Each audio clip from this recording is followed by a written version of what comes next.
Alors, la marque Arrival change de peau et dévoile son autonomie donc pour son utilitaire électrique.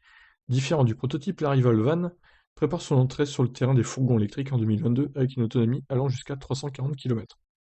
C'est pas si mal, vu la taille de l'engin.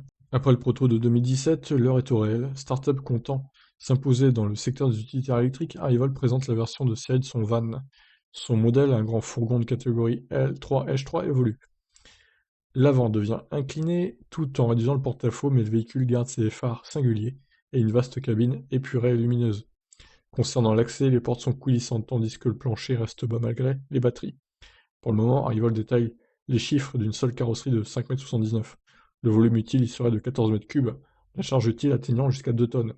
D'autres versions de 5,10 m et 6,50 m sont aussi à l'étude. Alors ouais, 6,50 m ça commence à faire beaucoup là, hein. Mais ça ferait un beau camping-car pour le coup, ce véhicule, je pense. Surtout la version de 6,50 m. En matière de caractéristiques, Arrival reste discret sur le moteur mais pas sur les batteries. Des packs de 44 à 133 kWh seront possibles pour une autonomie grimpant jusqu'à 340 donc. Avec le pack de 133 kWh, la recharge pourra aller jusqu'à 120 kW en courant continu et 11 kW en triphasé.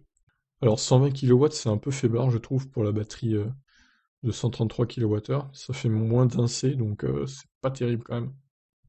Alors par contre, la batterie 44 kWh, mais qui va prendre ça? L'autonomie va être de 100 km, même pas quoi.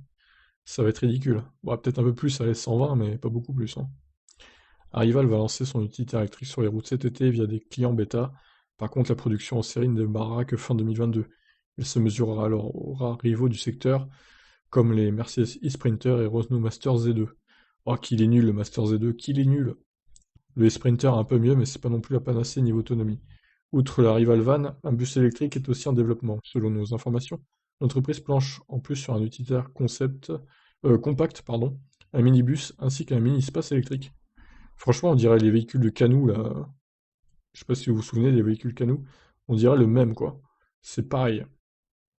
Donc voilà pour ce constructeur Arrival qui nous présente son van électrique, donc avec différentes tailles visiblement, qui pourra très bien faire l'affaire de camping-car électrique.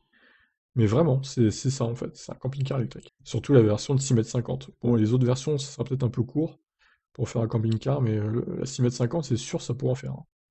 Voilà, bah écoutez, je vous laisse réagir, qu'est-ce que vous en pensez? Ciao, ciao.